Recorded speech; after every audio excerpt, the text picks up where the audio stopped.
So good evening, Mayor, City Council members, Administrator Rav. My name is Kelly Jenners and I'm the Legacy Foundation President. And I want to thank you for the opportunity to come and talk to you tonight about a project that could be transformational for our riverfront called Market Street Landing. So we are so fortunate to have a river that runs through the center of our town. I mean, it's something that truly sets us apart, makes us unique from other communities. There's no question about the natural beauty that exists there, whether it's the pelicans, the fish jumping at the dam, or whether it's the display that the Eagles are putting on for us right now. We also know from visiting other communities that it is a potential economic driver for communities, and adding amenities to your riverfront really increases the quality of life, and we know how important that is to recruiting and retaining individuals in our community. And maybe the best thing about it is it's something that we've seen in the trails that is for everyone, right? Everyone can enjoy that regardless of their age, ability, or socioeconomic status. So riverfront development, enhancements, and improvements are things that have been listed within our planning documents for the city for decades. They're listed in the 1992 Central Area Business Development Guide, our 96 Downtown Development Guide, our 2001 Comprehensive Plan, our Greater Ottumwa Master Park Plan in 23, and of course our current comprehensive plan, the Ottumwa 2040 plan. The Market Street Landing project meets many of the goals that are included within that current comprehensive plan under quality of life, connecting downtown and the riverfront, revitalizing the riverfront, expanding opportunities for pedestrian and bicycle circulation, as well as expanding recreational opportunities. In addition, in the categories of housing, new infill housing is listed in there as well as celebrating diversity goals, making Ottumwa livable and enjoyable for people of all ages and abilities. So the foundation's history with riverfront development began about 10 years ago when we commissioned a study that really took into account the entire riverfront area. So we looked at behind JBS, the Great Eagle Wildlife Preserve, all the way to Applebee's, including the sports fields within Greater Ottumwa Park, as well as the Turkey Island. And everything that we've done since then, that resulted in the Riverfront Renaissance Plan. Everything that we've done since then has been built on that foundation because that plan was so comprehensive and because of the extensive community participation throughout that process. I'm going to thank several folks within this presentation. The first group that I want to recognize is our Riverfront Steering Committee. These 16 individuals have worked over the past 20 months or so to help continue to move this project along. They've really been instrumental throughout the process. And I'm not going to list everyone for you, read everybody's names, but I do want to highlight the fact that we've had significant city participation throughout the process, including the mayor, city administrator, the Parks Director, Public Works Director, and the Community Development Director, and we're so grateful for that participation. In addition to multiple meetings that we've had throughout that 20-month or so process, we've also taken site visits to 5 different communities throughout the state. We've looked at best practices around riverfront design and programming, art, signage, sensory parks, and housing. One of the things that we learned throughout the Riverfront Renaissance Plan and that whole process was that it was important in this effort for us to really take a narrow scope approach, something that was very manageable, that we felt like we could make progress within a relatively short amount of time. So the area that we're looking at here is the parcels to the east and west of Market Street Bridge on the north side of the river. On the west side, we have a Grayfield parking lot that's somewhat underutilized. Currently, it's utilized primarily by River Hills employees. We have a bus pickup location with transit, of course, access for the dam and fishing there. And there is a somewhat informal road that runs through the middle of the parking lot there that folks use to connect with Gateway or if they're just trying to beat the train. On the east side, we have our current skate park facility that was built in 1989, so it's well outlived its useful life. We have a small parking lot, a Rotary Garden is there, a trail connection, in addition to some green space area. So this site is not without its challenges, which are many. There's the proximity to the river. We have the levee on one side, we have the rail on the other side. There is utility lines up above. There is significant infrastructure below, and with the setbacks that we need for that to build on, that limits the amount of building space that we have. There's a very low quality of infill, so of course it's more expensive to build on top of it. You need to look at the relocation of some of the other amenities that are currently there. And we're always concerned about that conversation is ongoing with the dam and making sure there's access available to the buildings they need there. And of course, funding, resources for a project like this, there's a lot of them that's needed. So this has been our project methodology throughout the process. First of all, we needed to find a trusted expert to help us kind of shepherd through the process. A firm that could take us from conceptual design development all the way through to construction. And for us, that's Genus Legacy Architects, and I'm going to introduce the principal here in a moment to come up, Brett Douglas. They have significant experience in these types of projects, have done many of those. In addition to having a familiarity with Ottumwa and our community, they've done several projects with us, including the Canteen Alley project, as well as the Downtown Streetscape project. And all the expenses that have been incurred related to that have been paid for by the Ottumwa Legacy Foundation.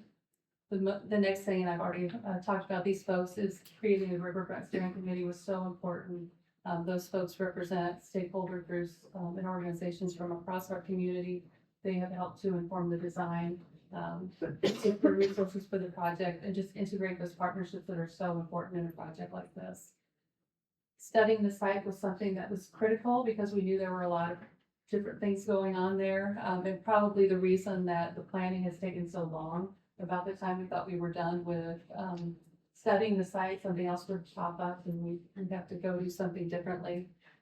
This is not an exhaustive list by any means, but to give you an idea, geotechnical, environmental studies have been done, conversations with the Army Corps of Engineers because of the river, conversations with the railroad, in addition to traffic studies. And I want to thank the City of Ottumwa and Greater Ottumwa Partners in Progress for partnering with the Legacy Foundation to pay for those studies.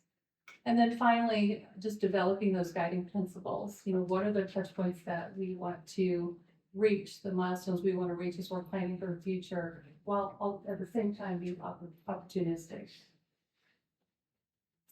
So I'm going to invite Brett Douglas to come up and walk through the design for you. Thank you, Kelly. Good evening, Mayor, members of the council. Brett Douglas, Genus Landscape Architects. As Kelly noted, we've got some exciting projects planned along the riverfront. I think it's important to note that while they're highlighted here, there's 4 projects. Some of these are short-term, could happen in the next year or two, but the larger vision is something that will unfold likely over several years. So it's a very long-term vision.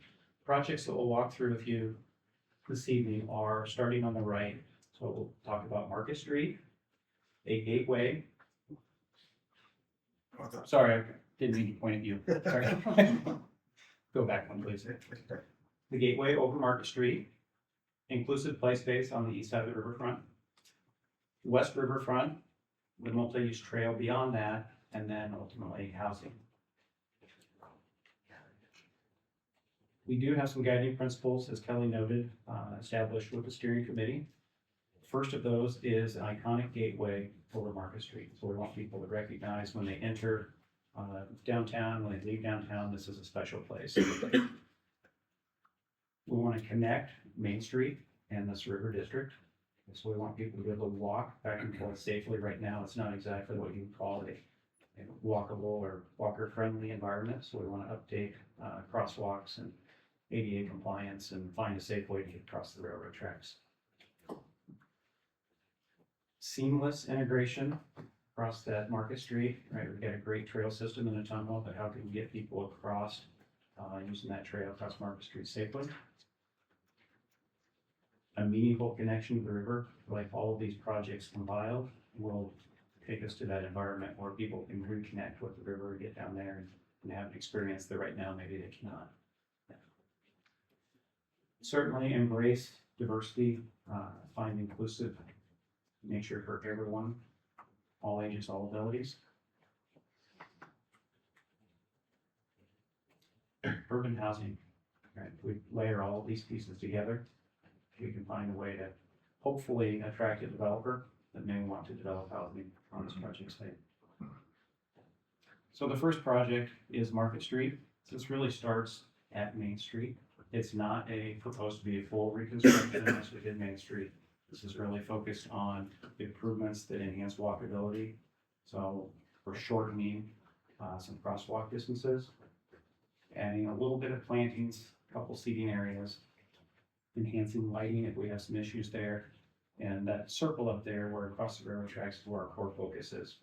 And we think we have the ability to work with the railroad possibly this year. They are planning some improvements to modify the tracks. We may be able to implement a pedestrian crossing both sides of that railroad tracks, which would be phenomenal to accomplish something like that in such a short duration. Mentioned the iconic gateway. We do have plans in place, we're currently working on for a gateway element that would cross Market Street. Really exciting component here. We are proposing to reuse the old trusses from the Coliseum. Two old trusses that are sitting on city ground now. I think you guys, City Council recently approved use of those trusses. This would be approximately 16.5 feet above Market Street. The columns are 24 foot tall, and the span inside the brick columns is approximately 70 feet. So very much something that you notice as you drive through there.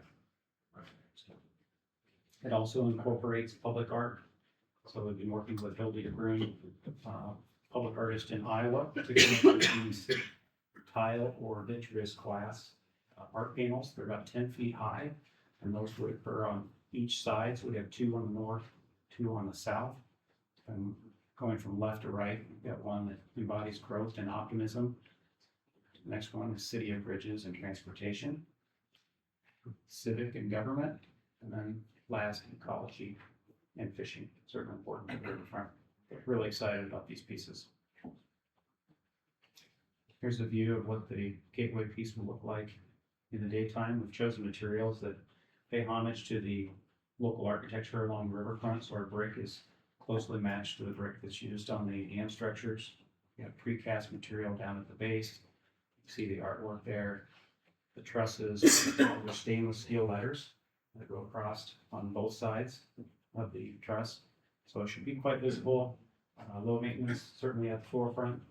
And then in the evening, we do have some lighting associated with that. So we will see the illuminate the letters. There is some illumination in between the trusses to give that a little bit of a glow. And then there'll be a strip light around the artwork on trees. So the next element of the project is the inclusive play space, which takes up primarily most of the east side parcel that we're talking about. This project is a partnership between the Legacy Foundation, Tanco Foundation, and First Resources. What we envision for this space is a colorful, vibrant, active, animated riverfront. If you have not visited one of these century parks or play spaces before, they are very busy. They bring in people from the outside of the community. We would envision a place that is a place of belonging for everyone, regardless of their age, ability, or anything else. So I do want to invite, well, first of all, I want to recognize the Inclusive Play Space Design Committee that we have working on this project. They are an amazing group of folks, and it is such a comprehensive group. I mean, we have a pediatrician, occupational therapist, sign language interpreter, speech pathologist, mental health professionals, special education professionals, educators. We have individuals that utilize a wheelchair.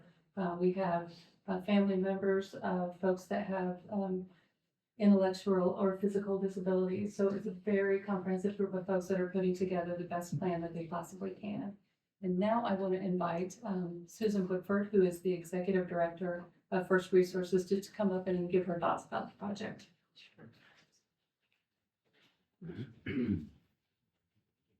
Hey, y'all.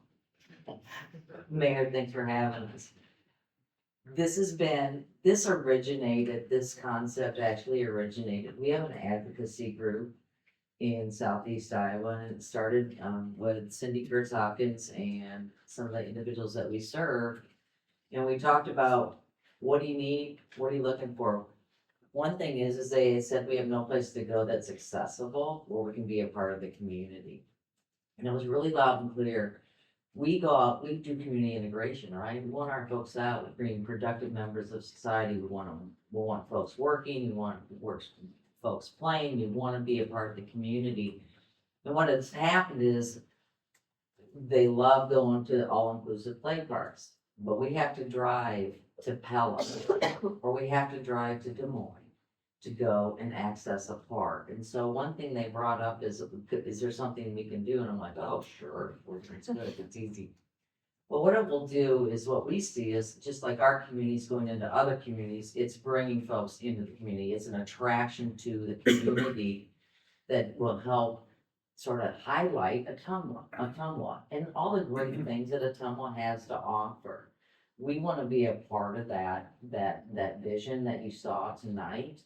And the mayors that we've sort of bonded with Legacy, is sort of the timing was perfect, right? So they're looking at the same thing we're looking at, how do we get this done? So the impact is significant for our young folks in the school system with different sensory type disabilities, so to speak. We have folks with autism, we have people with visual disabilities and hearing disabilities and people in wheelchairs. So it's to support and be inclusive, but it's also for folks who are able, right? So bringing your family together as a group and have a place to congregate. And this is just part of the bigger picture for us. So we're excited to be a part of this. We also work with Timco Foundation, who is our partner at First Resources, who has invested in this as well, and has worked with Legacy to really be methodical in this process. And we do have individuals actually who serve on the committees to have a voice as well. And they have a strong voice, and they have a good vision. And so this will make a direct impact on tourism and bringing folks in. We have all our folks from Burlington actually come here. We have people from Centerville coming here. We have people from Fairfield coming here, Knoxville, you name it. So it does cover a vast area that would bring folks into Wapello County and into the city of Ottumwa. So we're excited about this project. Susan, could you talk just real briefly about the fundraising activities that already begun for this? Absolutely. So we did a feasibility study, and we looked at the data, and we said, we got to try to work on securing funding. So we actually, we've been at the governor's office, and it was pretty successful. And she has earmarked $1.4 million for the city of Ottumwa with this piece, with a 60-40 match. So we want a public-private partnership. That's how it should be, not one and not the other. Everybody needs to invest in this project, and she is in full support of that. So we're pretty excited about that. We could have seen 2 elderly women dancing in the foyer at the Capitol with a tour group, just because of the support she has for this community. Governor Reynolds is very, very supportive of Ottumwa, Iowa, and she is, it reflects in the secured funding for us. Now that I've got money fixed, I'll dance with you. Okay. Good question. That's a great project. Thank you. Any questions from council for Susan? Appreciate you presenting. Thank you.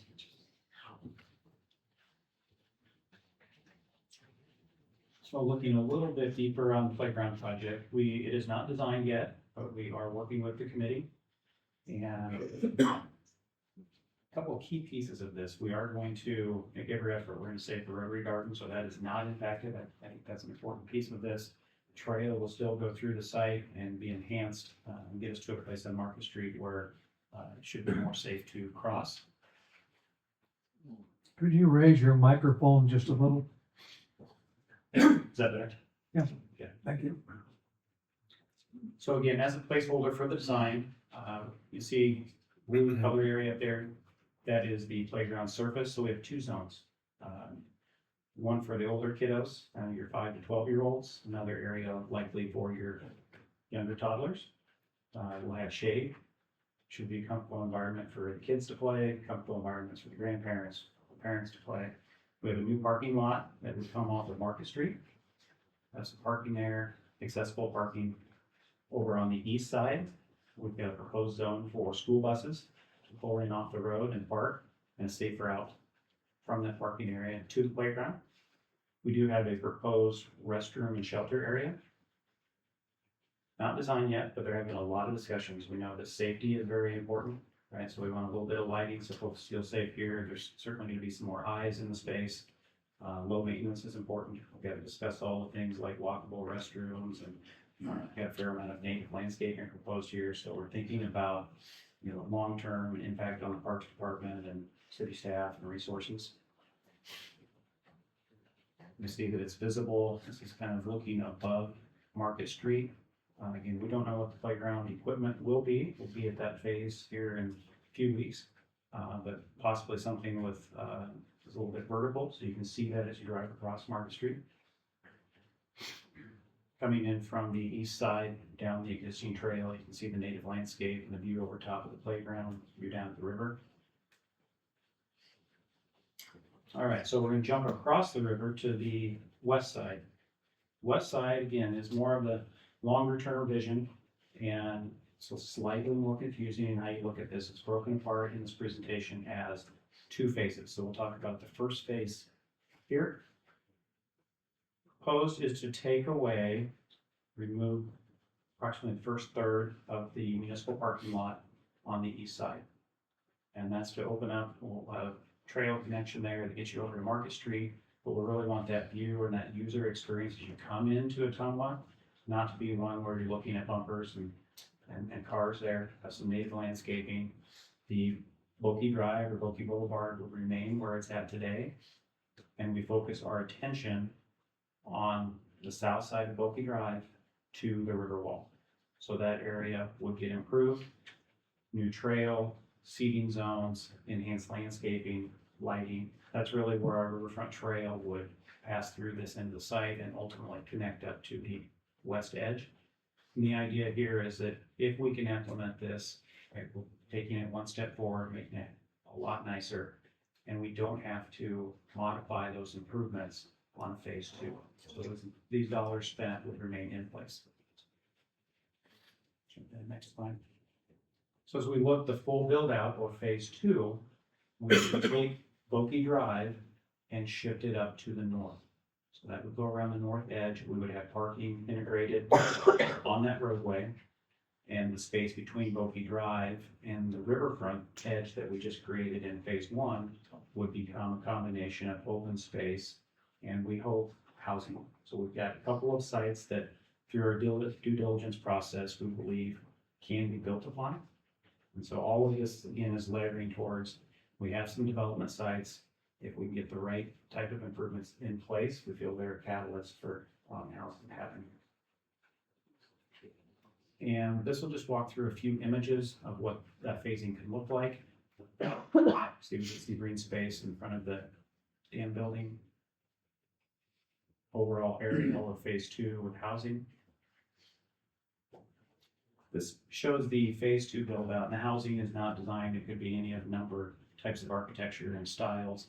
But I think what's important in this image is if you see the river wall, kind of go back, you can see a beige band there where that might be a fence or stone wall of some type. That area between the stone wall and the river wall is really public landscape, right? So that's your public river walk. You've got plantings, people can mingle, and we have a semi-private edge. So people feel like they've got their own space behind the wall, but it still remains very much a public landscape. We want people to come here on their bikes, to walk here. They're going to be able to fish. They've got full access just as they do today.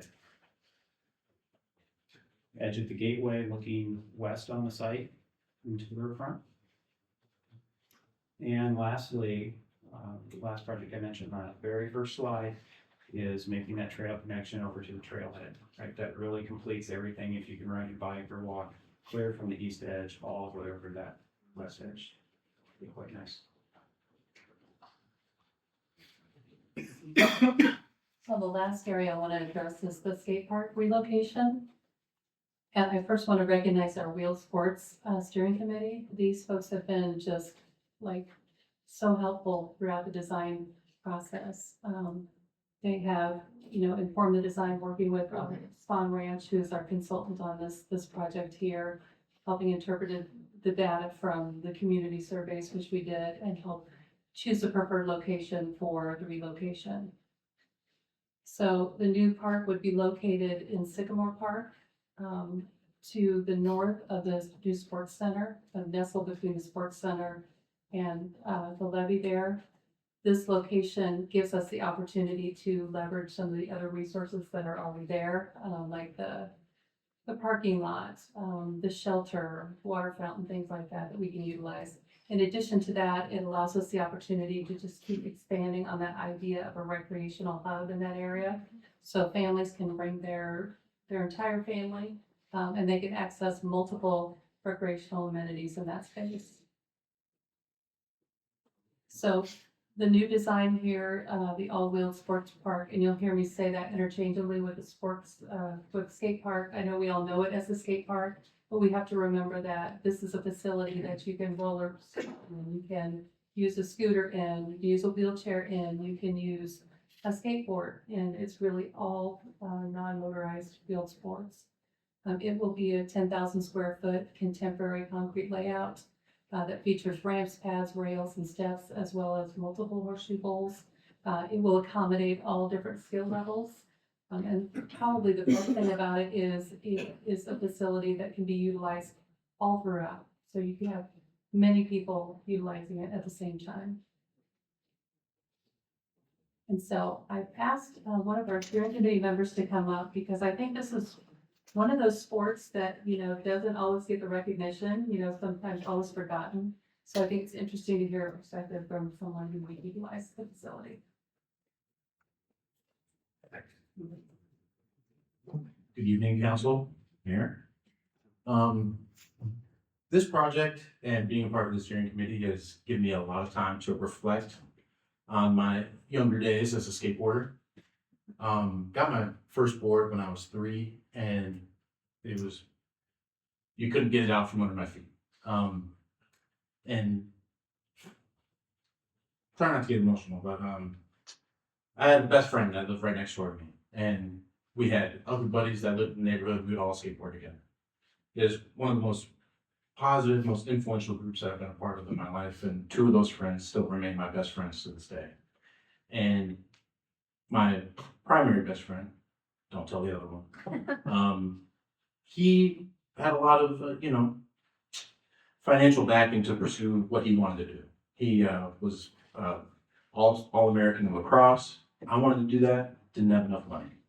Wanted to play basketball, do travel ball. Didn't make it to the second tryout because didn't get a ride, couldn't make the team. And one thing that was always a consistent thing in my life was that $120 skateboard that I could take off my wall, out of my room at any time and go ride the park. And to think about how it was an escape for me to be able to get out of my house that wasn't all that great most of the time, and to get on my bike and ride to the park and have an outlet to where I can put all of my energy into this physical thing and overcome obstacles literally and figuratively. And it's something that's never left my side and something that's really formed who I am today. And so, like I said, overcoming those obstacles is one thing. Trial and error is another one. So everybody's going to go through trials and tribulations in life, and to be able to fall down, get back up, and try it again over and over and over and over and over until you finally get it right, and then continue to perfect it until it looks how you want it to look, is something that you can apply to just about anything. And when I think about the obstacles I was able to overcome in my own personal life, I've started thinking about it, and it's like, I've done a lot of news stories about, just generational traumas that kids go through in this community. And the Wapello County being the second most impoverished county in the state. And so I guarantee that there's a lot of kids under my same umbrella. And I know that this park could be a beautiful outlet for them to not only express themselves, but to establish themselves in a community and to be able to, you know, just blow off some steam and be able to enjoy themselves. Obviously being in the Midwest, you know, can't do it all 4 seasons, but that was another thing. We have warm days like we have recently. You run out there, and if you have to shovel the park, you shovel the park. You bring your towels there, you wipe it down. Like it's a beautiful experience to be able to just get around a bunch of different people from a bunch of different aspects of life and all have that same commonality of riding that piece of wood with 4 wheels. And you don't have to speak the language. You don't have to speak the same language to speak the same language, if you know what I mean. So I think this skate park could generate an entire new community of young athletes that could evolve into professionals you see today. I think that's all I got. Thank you, Randall, for sharing your story. So finally, I just want to bring to the public's attention that there is a website available for the Market Street Landing project, marketstreetlanding.org. It has information about what we've shared tonight, in addition to more information.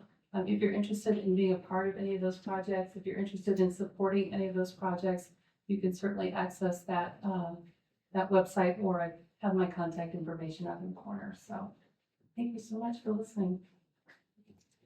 Kelly, I would just like to publicly take this opportunity to thank you and your board of directors at the Legacy Foundation for all your commitment, your strong leadership, and your willingness to pay for a lot of this, because we would not be anywhere close to where we're at today if it wasn't for you and the Legacy board of directors. So you're very passionate about this.